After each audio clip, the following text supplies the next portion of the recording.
Hello, everyone. Welcome to session number 4. This week, we will be looking at Lillian Katz's stages of teacher development. We will remember some early teaching experiences.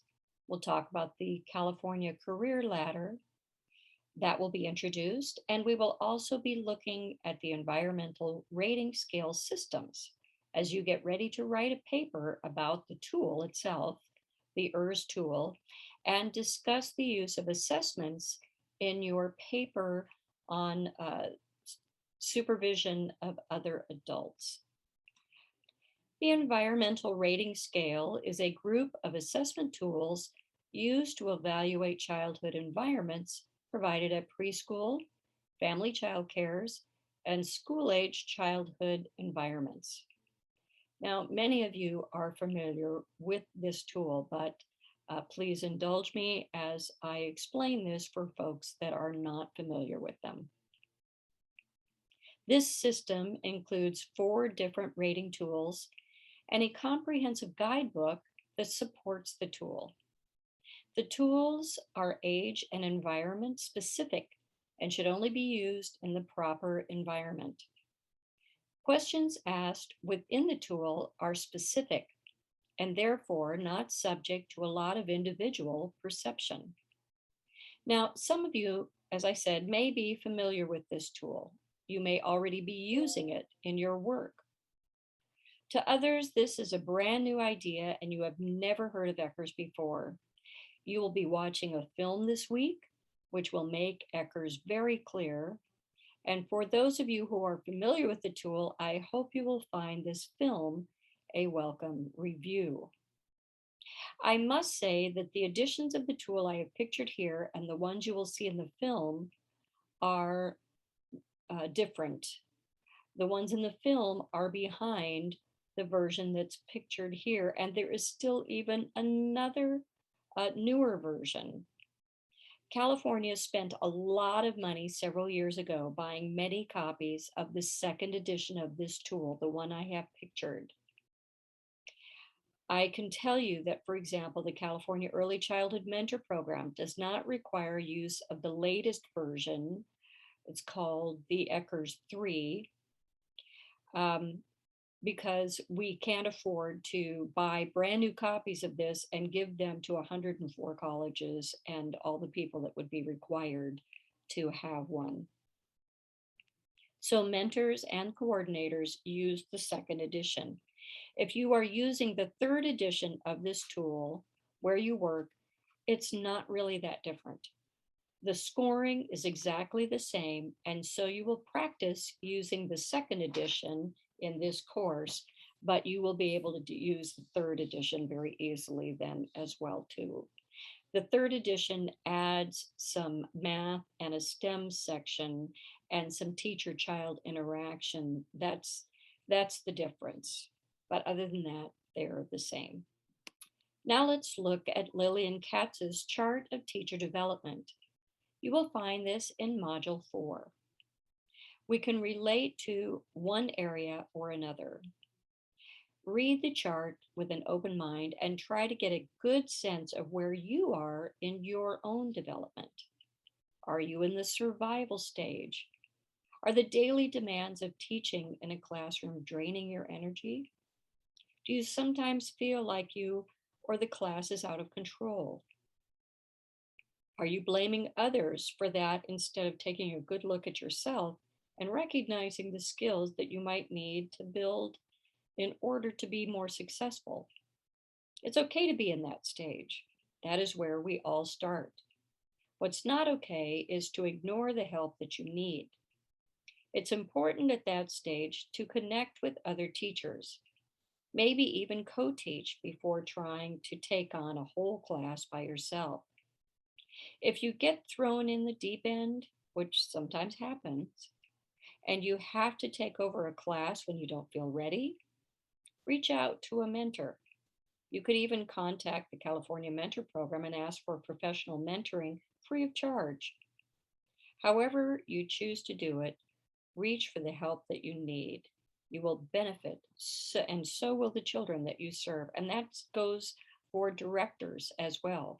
There are folks called director mentors who are here to help you if you find yourself in a supervisory role and you feel like you need some supports. The second of Lillian Katz's developmental stages is called consolidation. During this stage, you start asking yourself questions like, how can I change my instruction so that all students in my class learn? You can implement rules and routines more easily. You can start to observe and give feedback to coworkers. In short, you are no longer surviving, but you're starting to thrive. When a teacher is in this stage, they can start to articulate why they are choosing the lessons they are using and what they hope the children will learn from them. This is a productive beginning, but there is still more growth to be had. Stage 3 is titled Renewal. During this stage, teachers demonstrate competence in their teaching. They look for new ideas, new curriculum, and they continue their studies about how children learn. They have also mastered most of the basic teaching strategies related to creating curriculum and behavior management, although there is still room for growth in both of those areas. Recognizing their continued need for growth, teachers in the renewal stage participate in professional development activities, such as reading industry journals or attending local, state, or national conventions. They may even present at these types of events. They may become members of professional organizations like CAAEYC, otherwise known as the California Association for the Education of Young Children. There is the East Bay Association for the Education of Young Children as well. This is a supporting local group to the larger state and then national association of the education of young children.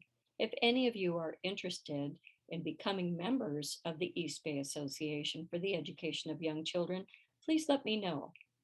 And I would be happy to connect you with those folks. I was long a member and a person on the board with that group. I have since stepped back from that, but I can tell you they're wonderful folks. They put on a lot of professional development, and they're always looking for new folks who want to get involved. This last stage, proposed by Ms. Katz, is the stage of maturity. Someone usually reaches this stage after at least 6 years in the classroom or in the field. That is, if they have taken part in reflective practice and have the spirit and passion to continually learn and improve their skills. The mature teacher is one who establishes themselves within the teaching community. They consider that the field of early childhood is not a side job, but it is their lifelong profession. They portray a strong ethical practice and continue to refine their beliefs about the best teaching practices. Teachers at this stage are ready to mentor others within the field. The title mature, used in this context, is not talking about age, but time within the field and time within the classroom. Well, that wraps up my lecture on Katz's developmental stages, and now I would like to talk to you about the career lattices or ladders. These are documents used in several different fields to lay out the steps needed during one's upward trajectory in their chosen field. California just finished their version of an early childhood lattice. This information is so new. The finished Career Lattice just came out a few years ago. You have a copy of this in Module 4, along with a guide on how to read and apply it. You will be looking at it to see where you fit within the Career Lattice and writing about that in one of this week's discussion boards. Besides your discussion boards this week, you will be working on your first written assignment. It will involve watching a video on the Eckers rating scale and filling out 2 assessment items. If you are not familiar with this tool, again, like I said, this film is going to lay it out for you. and explain how to score it and what it's used for. Within the video are scenes of children at preschool. You will be observing these children as you use the scale. And if you are familiar with the tool, it is going to be a good review. So I hope that this process will make sense. The film will give you the answers, but I hope you will be honest, pause the video, and try to score it before you find out what the reviewers did in the film and how they scored. If you are having trouble with it, please feel free to contact me early in the week so that I can help you in your preparation for it. These pages will be turned in at the end of week 5. Besides this, you will turn in a 1 to 2 page paper on how you could use this tool in evaluating a fellow teacher. All right, well, let's review the work due for this week. This is a short lecture. You will have 3 discussion boards. One of the discussion boards will have you sharing an early teaching experience. I have given an example for you in the discussion board from my own life. If you are not teaching for some reason at this point, I want you to think about maybe you have a child who has a preschool teacher. Maybe you have a friend who has a preschool teacher. Maybe you even remember your own preschool experience. If not, we're going to have to work together and find something for you to do and represent in this. But most of you are teaching in the field. And so I want you to think about your teaching experience and take an idea from that. The other 2 discussion boards are on the Career Lattice, as I said, and on the stages of teacher development, both of which we discussed just now. The post on the stages of teacher development will be the one that will have the 3 responses due this week. You will also start an assignment that consists of scoring pages in an Eckers tool. And along with that, you will turn in a paper on how the tool can be used in teacher evaluations. This is all due at the end of week 5, but I may put it off later. So, and as all of my assignments, if it's not a discussion board, you can continue to do that and keep it open by putting in a placeholder until the very end of the class. All work has to be done in this class before you turn in your final. All right, so that gives you plenty of time to prepare and write out the assignment. The reading for this week is in your reading list, and the supporting documents you will find all in Module 4 as you go through this week. Okay, that is it for this week.